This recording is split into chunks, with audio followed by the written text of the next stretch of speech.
Assalamualaikum warahmatullahi wabarakatuh. Shalom, Om Swastiastu, Nama Budaya, Salam Kebajikan. Izin memperkenalkan diri, nama saya Nigustia Yunafitasari dengan NPM 223110039, Fakultas Matematika dan Ilmu Pengetahuan Alam, Program Studi Farmasi, Universitas Tulang Bawang Lampung. Pada video kali ini saya akan menjelaskan tentang proses pembuatan produk steril. Apa sih produk steril itu? Produk steril adalah sediaan obat dalam bentuk terbagi-bagi yang bebas dari mikroorganisme hidup. Yang termasuk ke dalam sediaan steril adalah preparat, parenteral atau obat suntik, preparat untuk mata, dan juga preparat irigasi. Penggunaannya tidak melalui garis pertahanan tubuh manusia, yaitu membran kulit dan mukosa. Maka sediaan ini harus bebas dari kontaminasi mikroba dan dari bahan-bahan toksis lainnya. Sesuai dengan CPOB, produk steril dibuat dengan tujuan untuk memperkecil resiko pencemaran mikroba, partikulat, dan juga pirogen. Pembuatan produk steril harus sepenuhnya mengikuti metode pembuatan dan prosedur yang ditetapkan secara ketat karena resiko yang ditimbulkan dari obat jenis ini juga sangat besar. Proses pembuatan produk steril. Secara garis besar, proses pembuatan produk steril dibagi menjadi dua kategori. Yang pertama, produk disterilisasikan dalam wadah akhir atau sterilisasi akhir. Yang kedua, produk diproses secara aseptis pada sebagian atau semua tahap. Tipe-tipe kontaminasi. Yang ada dua tipe kontaminasi, yaitu viable dan non-viable partikel.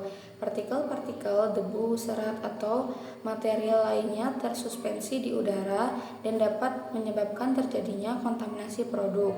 Partikel-partikel ini bisa jadi mengandung organisme hidup, misalnya bakteri, jamur, spora, dan sebagainya. Semakin banyak partikel yang ada di udara, maka semakin rentan terjadinya kontaminasi produk. Sumber-sumber kontaminasi ada tiga. Yang pertama, lingkungan atau udara. Udara merupakan sumber kontaminasi utama dalam proses pembuatan obat, sehingga di dalam CPOB diatur adanya syarat ruangan. Kualitas produk sangat dipengaruhi oleh kualitas udara yang ada. Persyaratan HFAC dalam proses pembuatan obat diatur secara ketat dalam CPOB. Kedua, ada personil atau manusia. Terdapat lebih dari 200 jenis spesies bakteri yang berbeda yang ditemukan yang berhubungan dengan manusia. Bakteri-bakteri tersebut ditemukan di usus halus, mata, hidung, mulut, rambut, dan juga kulit. Kulit manusia dapat mengandung 1000 mikroba. Yang ketiga, ada mesin dan peralatan. Meskipun terlihat sangat halus, permukaan mesin atau peralatan dapat menjadi gudang bakteri. Klasifikasi ruang bersih dan sarana udara bersih. Area bersih untuk pembuatan produk steril digolongkan berdasarkan karakteristik lingkungan yang dipersyaratkan. Tingkat kegiatan pembuatan membutuhkan tingkat kebersihan ruangan yang sesuai dalam keadaan operasional untuk meminimalkan risiko kontaminasi oleh partikulat dan atau mikroba pada produk dan atau bahan yang ditangani. Kondisi operasional dan non-operasional hendaklah tetap dibersihkan tiap ruangan.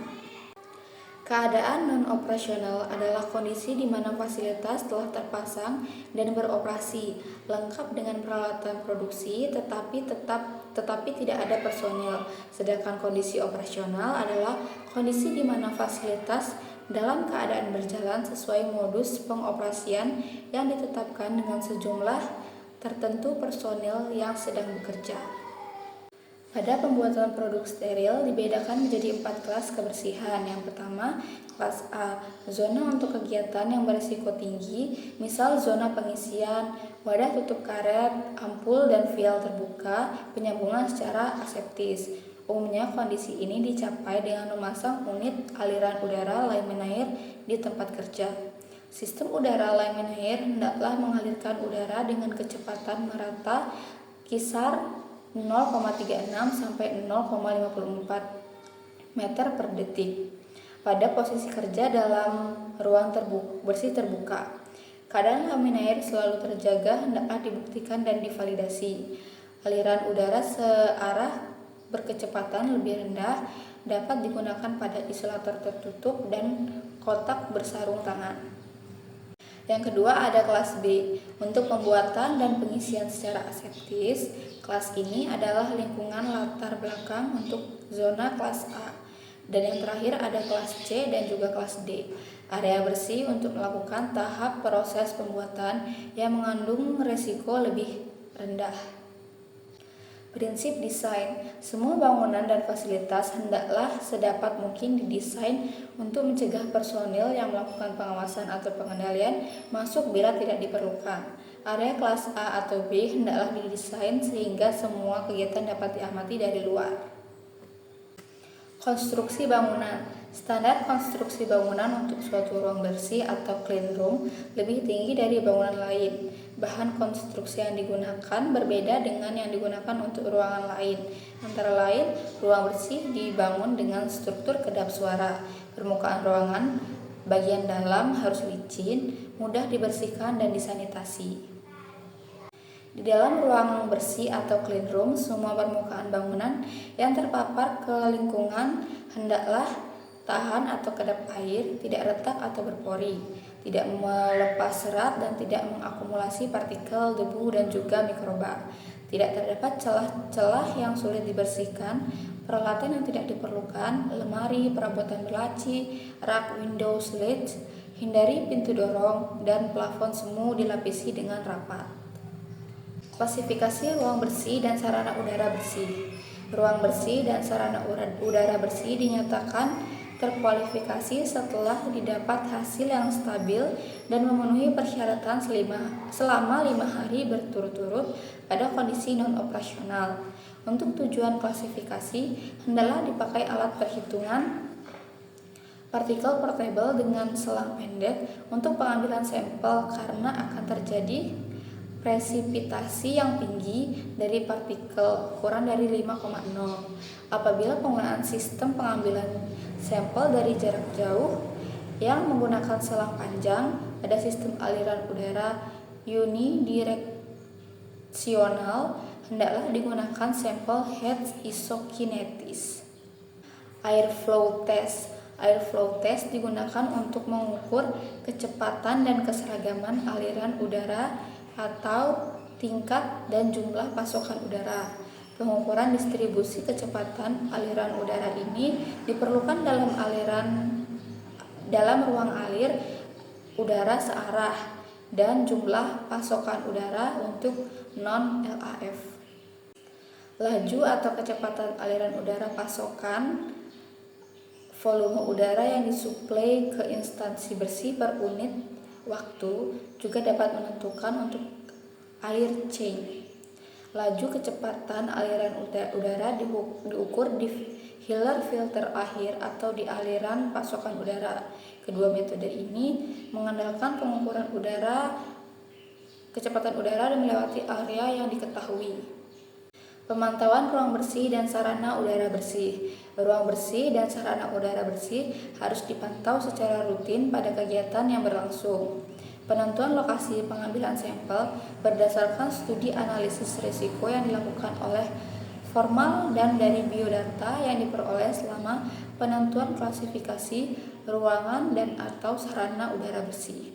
Untuk zona kelas A, pemantauan partikel hendaklah dilakukan selama proses kritisi berlangsung, termasuk perakitan alat, kecuali bila dijustifikasi bahwa kontaminasi yang terdapat dalam proses dapat merusak alat penghitung partikel atau menimbulkan bahaya, misal organisme hidup atau bahan berbahaya radiologis. Di mana berlangsung kegiatan aseptis, hendaklah dilakukan pemantauan misal dengan cawan papar, pengambilan sampel udara secara volumetris dan pengambilan sampel permukaan dengan menggunakan cara usap atau cawan kontak. Pengambilan sampel selama kegiatan berlangsung tidak boleh mempengaruhi perlindungan zona. Hasil pemantauan hendaklah menjadi bahan pertimbangan ketika melakukan pengkajian catatan batch dalam rangka pelulusan produk jadi. Permukaan tempat kerja dan personel hendaklah dipantau setelah suatu kegiatan kritis selesai dilakukan. Pemantauan tambahan secara mikrobiologis juga dibutuhkan di luar kegiatan produk, misalnya setelah validasi sistem, pembersihan, dan juga sanitasi. Ganti pakaian. Sistem udara disesuaikan dengan kelas kebersihan. Dialiri udara tersaring secara efektif. Didesain sebagai airlock.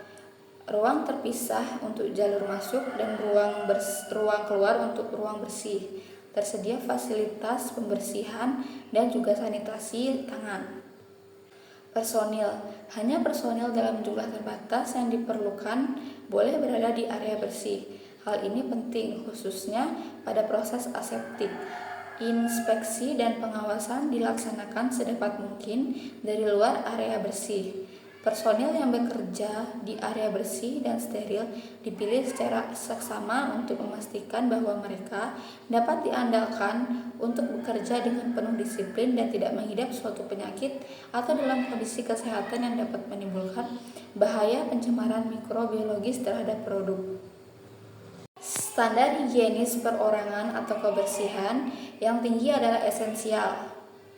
Personil yang terlibat dalam pembuatan produk steril diinstruksikan untuk melaporkan semua kondisi kesehatan yang dapat menyebabkan penyebaran cemaran. Pakaian rumah dan pakaian kerja reguler tidak boleh dibawa masuk ke dalam kamar ganti pakaian yang berhubungan dengan ruang berkelas B dan C.